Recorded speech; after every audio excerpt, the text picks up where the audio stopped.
Selamat pagi anak-anak. Shalom. Apa kabar kalian? Oke, gimana?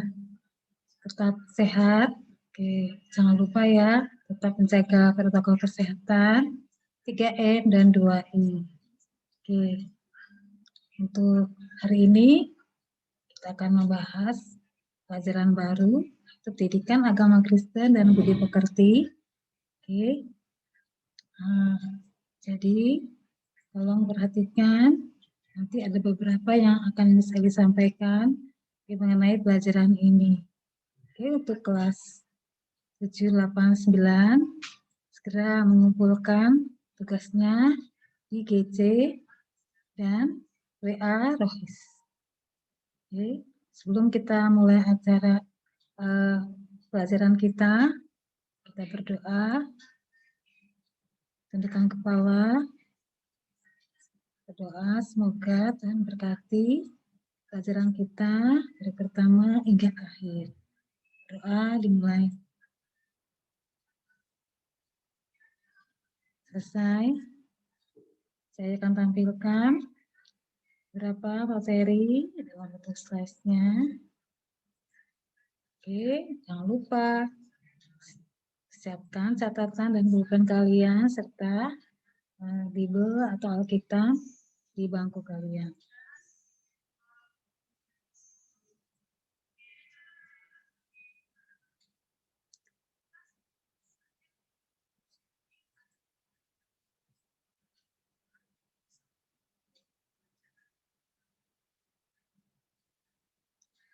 Pendidikan agama dan budi pekerti Kristen oleh Effendi.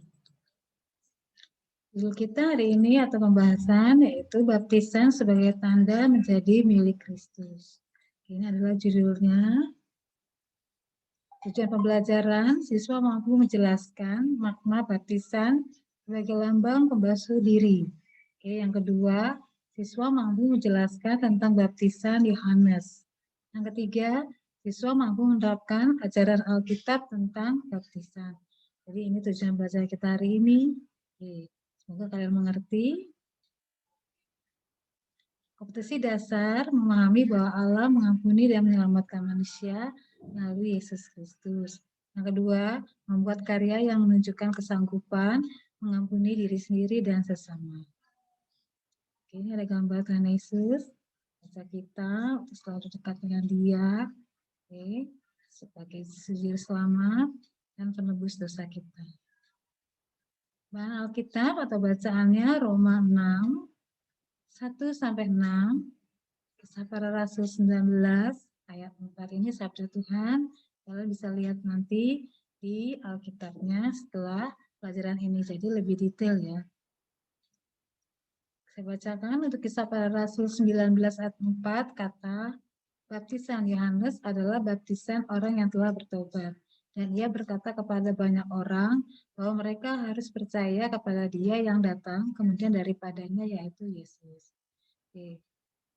Untuk bacaan Roma 6 ayat 1-6. 1. Jika demikian, apakah yang hendak kita katakan? Bolehkah kita bertekun dalam dosa supaya semakin bertambah kasih karunia itu? Yang kedua, sesekali tidak. Bukankah kita telah mati bagi dosa? Bagaimana kita masih hidup di dalamnya? Yang ketiga, atau tidak tahukah kamu bahwa kita semua yang telah dibaptis dalam Kristus telah dibaptis dalam kematiannya? 4. Dengan demikian kita telah dikuburkan bersama-sama dengan Dia oleh baptis dalam kematian, supaya sama seperti Kristus telah dibangkitkan dari antara orang mati oleh kemuliaan Bapa. Demikian juga kita akan hidup dalam hidup yang baru. Yang kelima, sebab jika kita telah menjadi satu dengan apa yang sama dengan kematiannya, kita juga akan menjadi satu dengan apa yang sama dengan kebangkitannya.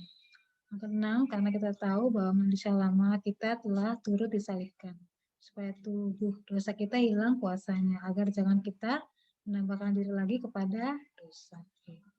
Hafalkan ayat ini ya, dimengerti, karena ini jadi acuan kita dalam pembelajaran hari ini.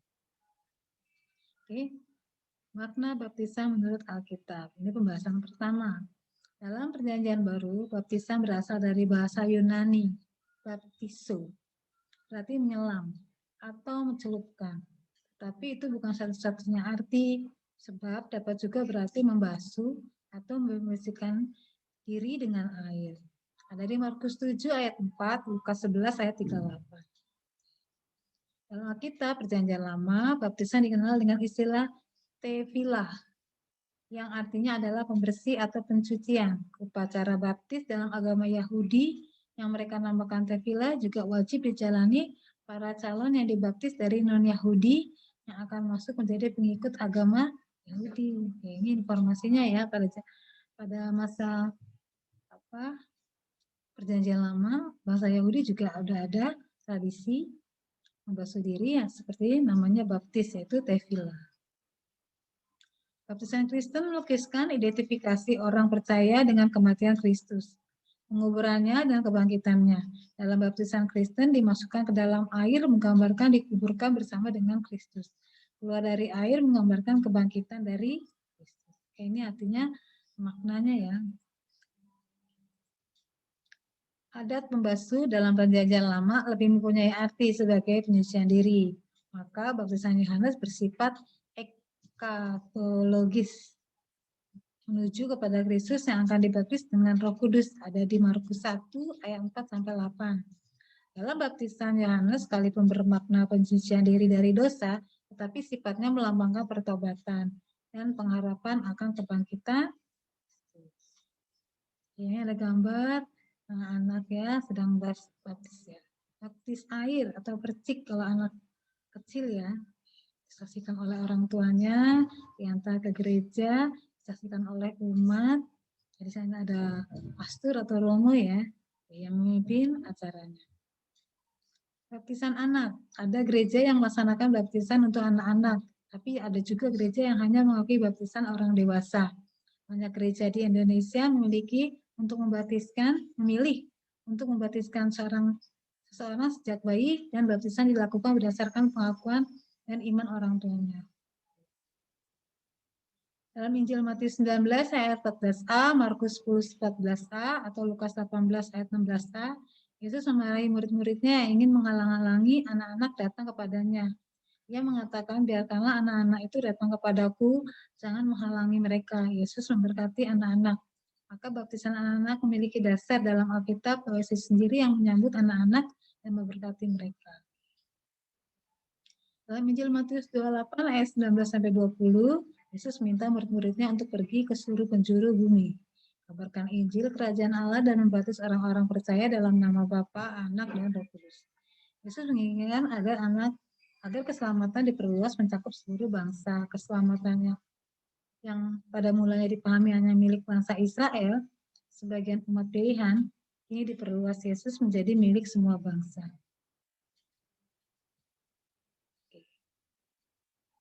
Ini adalah gambar Yesus dibaptis oleh Yohanes Pembaptis di Sungai Yordan. Kita lihat. Jadi Yesus menjadi teladan ya. Jadi kita umat Kristen segera atau seluruhnya harus dibaptis ya nak. Masih bayi ataupun kalau bayi istilahnya penyerahan ya. Kalau sudah dewasa, baptis itu biasanya salah katekisasi atau belajar ilmu Alkitab selama setahun. Itu misalnya lihat itu berlaku di gereja Protestan. Setiap orang dari berbagai bangsa yang percaya kepadanya menjadi muridnya. Tandanya adalah melalui baptisan dan mereka pun menerima anugerah keselamatan. Jadi unsur percaya amat penting dalam baptisan, yaitu hanya orang yang percaya kepada Kristus yang akan menerima baptisan kudus, mereka yang percaya dan bertobat. Jadi sebelum baptisan biasanya ada acara dulu. Jadi kayak ada seremoni dulu. Ada beberapa persyaratan yang harus dipenuhi supaya baptisan itu bermakna, jadi tidak hanya simbol. Ini ada baptisan gambar ya, baptisan anak dan baptis selam. Jadi orang dewasa ya. Baptis percik atau selam. Sejak beberapa waktu yang lalu banyak terjadi perdebatan mengenai cara baptisan mana yang lebih alkitabiah, Namun Alkitab tidak pernah memberikan penekanan pada cara baptis tertentu. Alkitab lebih memberikan penekanan pada arti baptisan itu sendiri. Yang paling penting bukan cara baptisnya, melainkan makna baptisan itu sendiri. Manusia lama. Istilah ini menuju kepada manusia yang belum diperbaharui. Keadaan seseorang sebelumnya, kehidupan yang dialami di dalam dosa, manusia lama ini sudah disalibkan, yaitu dimatikan. Dengan Kristus disalib, supaya orang percaya dapat menerima hidup baru dalam Kristus. Dan menjadi orang yang baru. Ini arti baptisan ya. Yang mati dan bangkit bersama Yesus. Ini ada di Galatia 2 ayat 20. Tubuh dosa. Istilah ini menuju kepada tubuh manusia yang dikuasai oleh keinginan-keinginan berdosa atau daging. Ini perbudakannya kepada dosa sudah dipatahkan. 2 Korintus 5 ayat 17, Efesus 4 ayat 22, dan Kolose 3 ayat 9 sampai 10. Sejak saat ini orang yang percaya tidak boleh membiarkan cara hidup yang lama menguasai hidup dan tubuh mereka lagi. Ada di 2 Korintus 5 ayat 17, Efesus 4 ayat 22, dan Kolose 3 ayat 9 sampai 10. Dan baca lagi ya, Nak. Jadi kalian lebih mengerti istilah dari tubuh dosa. Murid-murid ini belum mendengarkan tentang Pentakosta. Mereka hanya mengenal pemberitaan Yohanes Pembaptis bahwa orang harus menerima baptisan pertobatan untuk menantikan Dia yang akan datang, yaitu Yesus.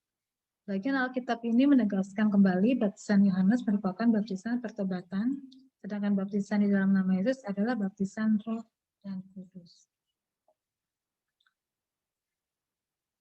Kesimpulan materi kita hari ini tentang baptisan merupakan salah satu sakramen dalam gereja Protestan yang diakui dua sakramen, yaitu sakramen perjamuan kudus dan sakramen baptisan kudus.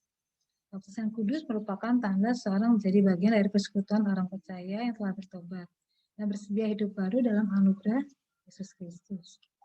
Namun perlu diingat bahwa penjelasan ini mengandaikan adanya dua macam praktik baptisan yang membuat orang mempraktikkan baptis ulang.